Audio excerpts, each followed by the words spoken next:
Inorganic Chemistry, BSc First Year, Unit 5th, Weak Interaction, van der Waals Forces, presented by Dr. Alpa Nagar, Assistant Professor, Shri Agrasen PG Education College, CTE, Jamdoli, Jaipur.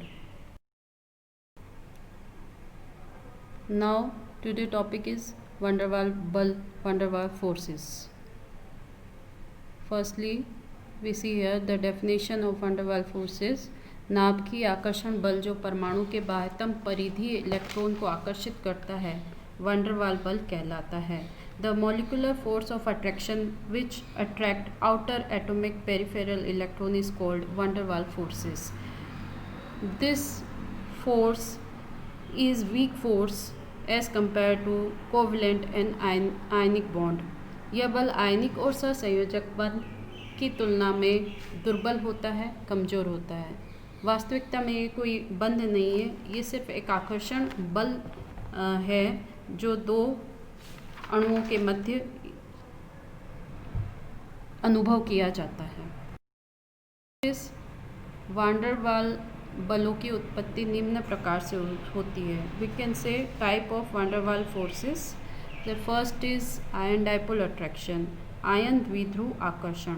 Second one is द्विध्रुव आकर्षण, dipole attraction.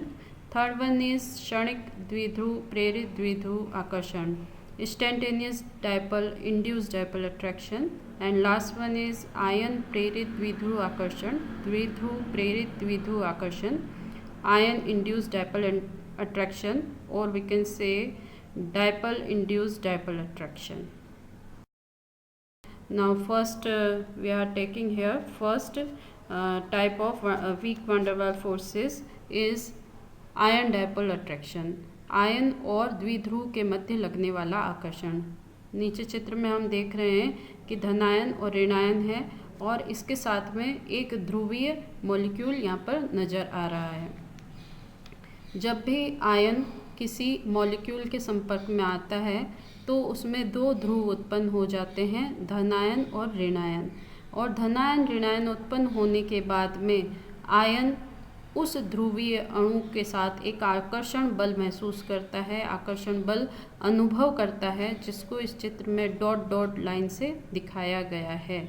और यह वो आकर्षण है जो इस ion और ध्रुवीय मॉलिक्यूल को आपस में बांधे रखता है और जिसको हम यहाँ पढ़ रहे हैं weak van der Waals forces. ये बल दो विपरीत आवेशित आयन और अणु के मध्य लगते हुए यहाँ दिखाई दे रहे हैं. Now next is dipole attraction, द्विध्रुव आकर्षण. चित्र में हम इसका उदाहरण देख सकते हैं. स्थायी रूप से द्विध्रुव वाले अणु जैसे HF3OF2 आदि में धन तथा ऋण आवेश के अलग अलग स्थायी केंद्र होते हैं, जैसा कि चित्र में प्लस और माइनस से दिखाया गया है. इस प्रकार के दो अणु जब एक दूसरे के निकट आते हैं तो वो अपने आप को इस प्रकार से व्यवस्थित कर देते हैं कि उनके मध्य आकर्षण अधिकतम हो जाए. इसी प्रकार के आकर्षण को दिशामान आकर्षण भी कहते हैं, ओरिएंटेशनल अट्रैक्शन भी इसको कहते हैं. और यहाँ पर पॉजिटिव और नेगेटिव जब अणु में उपस्थित होते हैं तो जब ये पास में आते हैं तो इनमें विपरीत आवेश के कारण एक दूसरे से अट्रैक्शन अनुभव करते हैं और यही अट्रैक्शन यहाँ पर van der Waals बल कहला रहा है. नाउ नेक्स्ट इज यहाँ पे भी डाइपोल हमें दिखाई दे रहे हैं. उसमें डाइपोल में अपोजिट चार्ज के बीच तो अट्रैक्शन है और सेम चार्ज के बीच में यहाँ पर रिपल्शन हमें नज़र आ रहा है. तो इस तरीके से van der Waals फोर्सेस एक अणु में पॉजिटिव और नेगेटिव दो पोल डेवलप होने के बाद में अट्रैक्शन और रिपल्शन से यहाँ प्रदर्शित हैं. van der Waals forces in दोनों आवेशों के मध्य लगने वाला आकर्षण एवं प्रतिकर्षण बल ही है.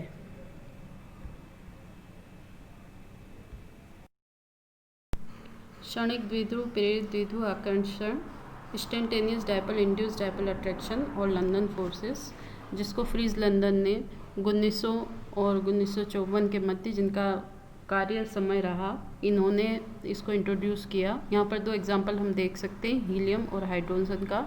हीलियम के पार्ट में अगर हम देखें तो क्षणिक या कुछ समय के लिए हीलियम के एक एटम में 2 ध्रुव उत्पन्न हो जाते हैं, पॉजिटिव और नेगेटिव, और इन 2 ध्रुवों के कारण ये एक डायपोल के फॉर्म में आ जाता है और ये डायपोल दूसरे हीलियम परमाणु को प्रेरित करता है, इंड्यूस करता है, और उसमें भी फिर 2 पोल जनरेट हो जाते हैं। इस तरीके से दोनों ही हीलियम में 2 पोल हो जाते हैं और ये जो है अपोजिट पोल एक दूसरे को अट्रैक्ट करते हैं।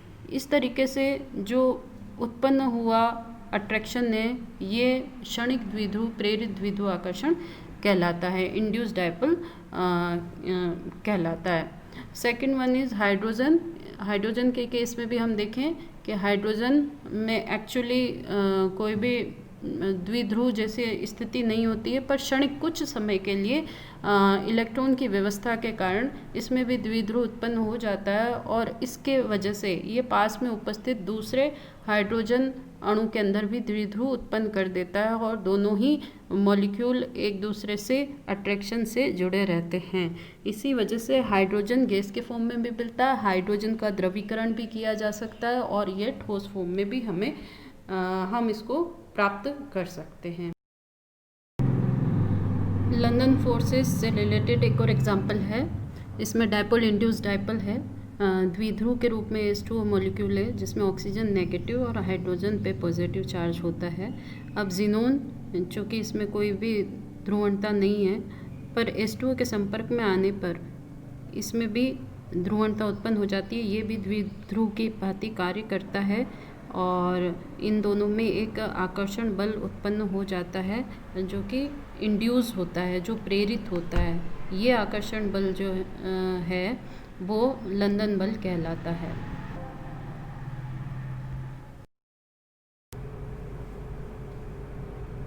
आयन प्रेरित द्विध्रुव आकर्षण या द्विध्रुव प्रेरित द्विध्रुव आकर्षण, आयन इंड्यूस्ड डायपोल अट्रैक्शन और dipole induced dipole attraction.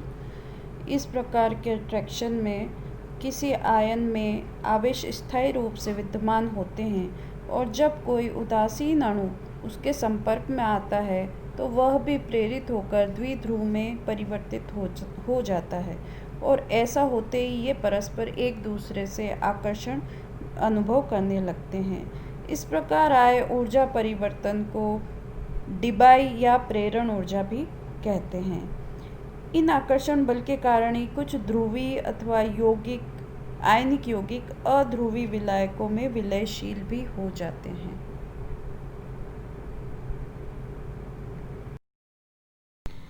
Van der Waal बल को प्रभावित करने वाले कारक, इसमें पहला है परमाणविक त्रिज्या, एटॉमिक रेडियस।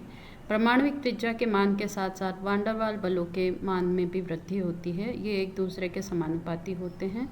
और इसमें नेक्स्ट है द्विध्रुव आकर्षण, डायपोल मोमेंट। द्विध्रुव आकर्षण के बढ़ने के साथ साथ वांडरवाल बलों के मान में भी वृद्धि होती है। थर्ड वन है इसमें अंतर परमाणविक दूरी, इंट्रामोलिक्यूल डिस्टेंस। अंतर परमाणविक दूरी बढ़ने के साथ साथ वांडरवाल बलों के मान में कमी आती है, ये एक दूसरे के व्युत्क्रमानुपाती होते हैं। नेक्स्ट इज ध्रुवणता। ध्रुवणता is directly proportional to van der Waals forces. ध्रुवणता बढ़ने के साथ साथ वांडरवाल बलों के मान में भी वृद्धि होती है। And next is temperature. ताप के साथ में वांडरवाल बलों का मान व्युत्क्रमानुपाती होता है, अर्थात ताप बढ़ने के साथ साथ वांडरवाल बलों के मानों में कमी आती है और ताप के कम होने के बाद वांडरवाल बलों के मान में वृद्धि। So thank you, be stay and be safe.